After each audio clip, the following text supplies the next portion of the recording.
What's really behind President Biden's recent trip to the U.S. southern border?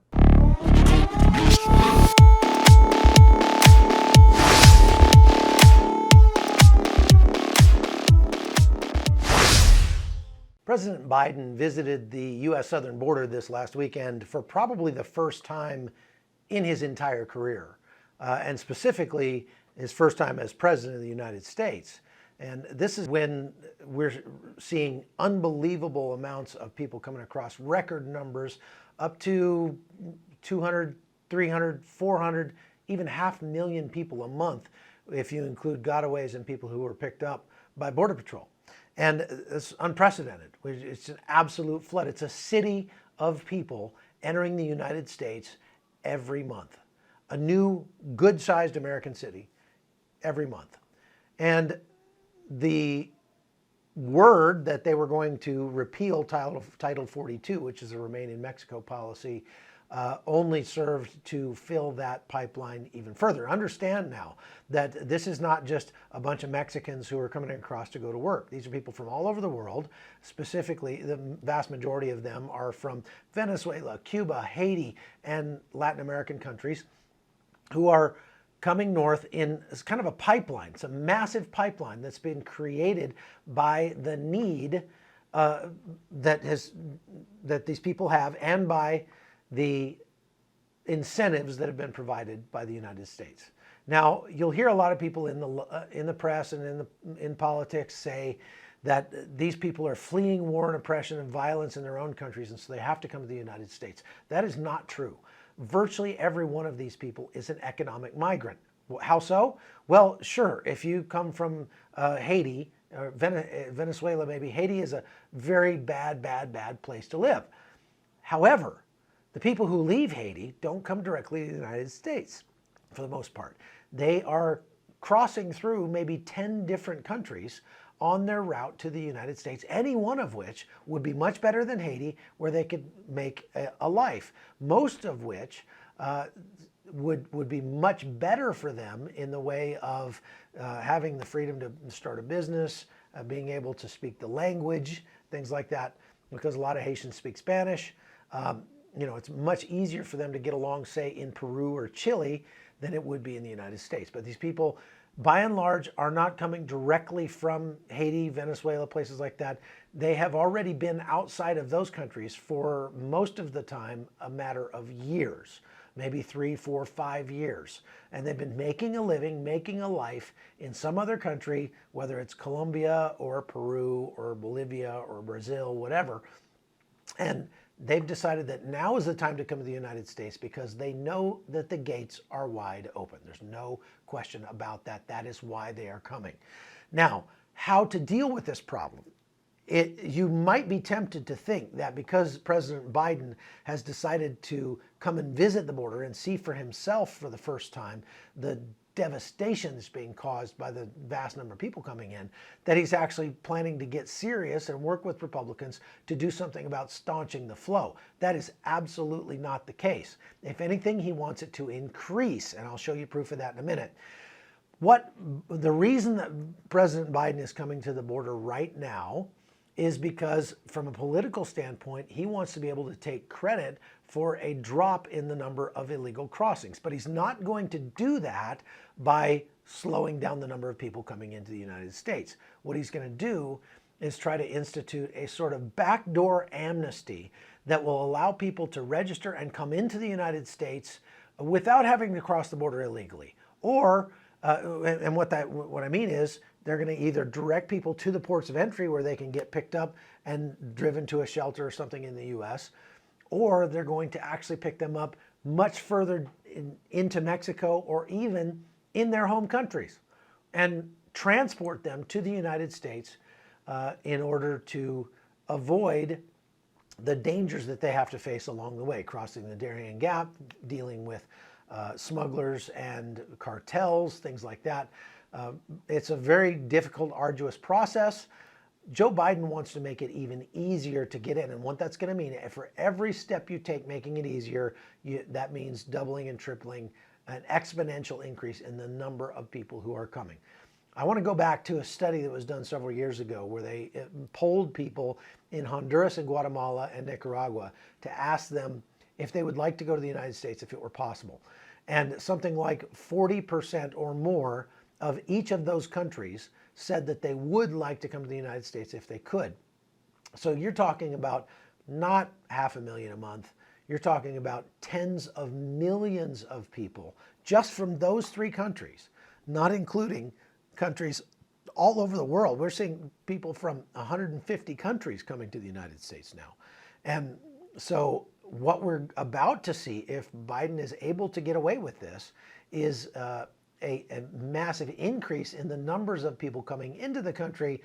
But he's going to be able to claim that his visit to the southern border somehow magically lowered the numbers of illegal crossers. But it's not magic, it's sleight of hand. Let me show you a video from the Secretary of Homeland Security, Alejandro Mayorkas, where he says very plainly, we're not trying to stop them to come. We're trying to incentivize them to come. We're trying to encourage them to come. We're trying to get them to get here more safely, easier. We're trying to facilitate the process of them entering the United States. And so what you're talking about is we're going from, now we've got something like 1% of our country, something like, I'm sorry, not 1%, 10% of our country, something like 30 million people who are in the United States illegally right now, or who are not here as residents, right? And taking that number sky high, doubling, tripling that number, even, and we're talking about 5 to 10 million people per year for the next 2 years of the Biden presidency. And imagine if we get 4 more years of Joe Biden, that number will continue to rise. Listen to Secretary Mayorkas and what he had to say.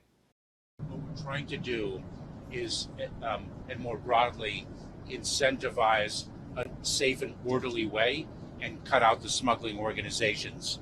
So what we're trying to have them do is incentivize them to come to the ports of entry instead of in between the ports of entry. 100% not his job. This is the Secretary of Homeland Security. How does it make the Homeland more secure to bring millions of undocumented migrants into the United States? How does it, to make it easier for them, to encourage more of them to come?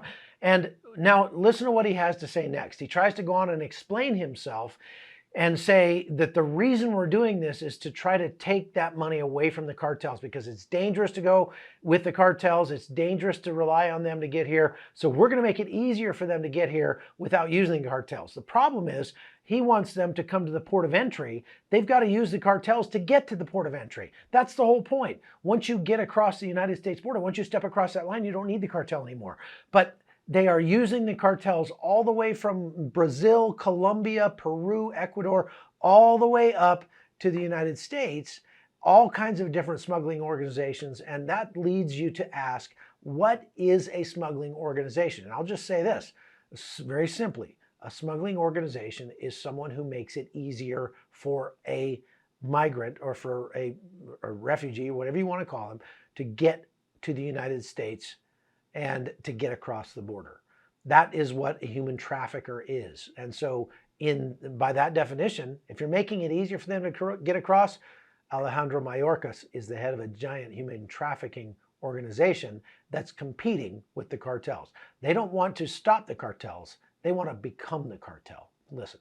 So, and I've seen the criticism of it as a ban, but it is not a ban at all, and it is markedly different than what the Trump administration proposed. What we are trying to do is draw people in a safe and orderly way, which is not the case now. I've seen firsthand what trauma is inflicted on migrants who actually use the smuggling organizations.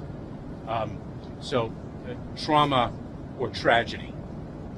So what we're trying to do is incentivize individuals through the CBP-1 application to make an appointment and to come at the port of entry to cut out the smuggling organizations.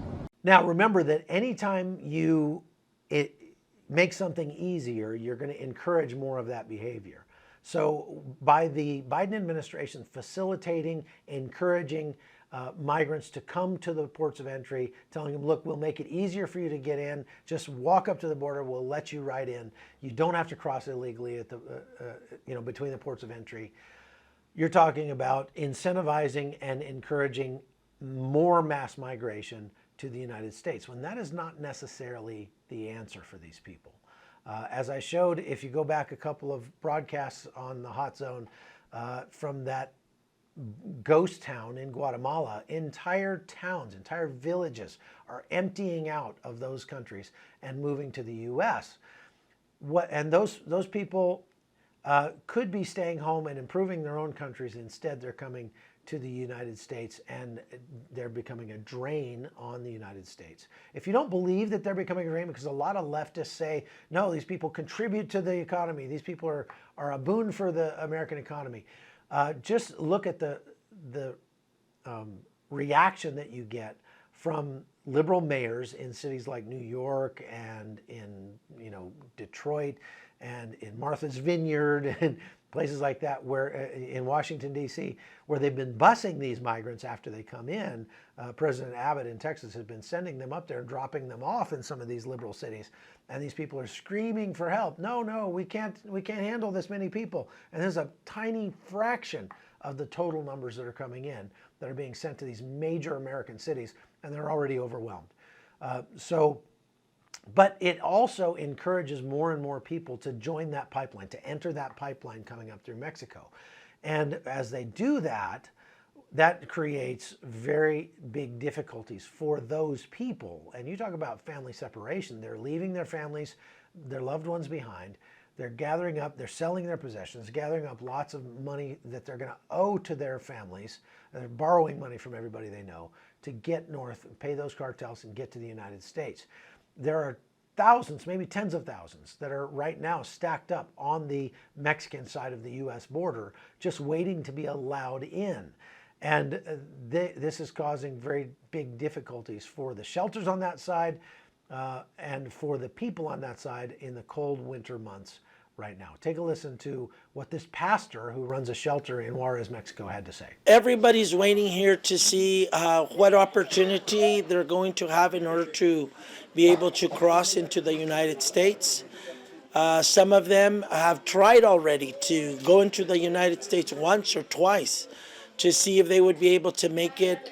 Some of them have even went in and given themselves up, but then they have been sent to other places in Mexico, Tijuana, Mexico City, Guanajuato, just different areas. But they, once again, get on the train or wherever they're at, they find a way to get back here again. So you see, he says many of those people have already crossed into the United States multiple times and have been sent back. Why? Because they don't qualify for asylum. Ipso facto, no question, they do not qualify for asylum. They are economic migrants. They're coming to the United States because they can get paid more for a job in the U.S. And I don't have any problem with people coming to get a job, but if you're not going to do it legally, and if you're causing a drain on that society, then we shouldn't allow it, for sure. The Biden administration is both allowing it and encouraging it, and that just means there are going to be more and more and more of those people coming in the very near future.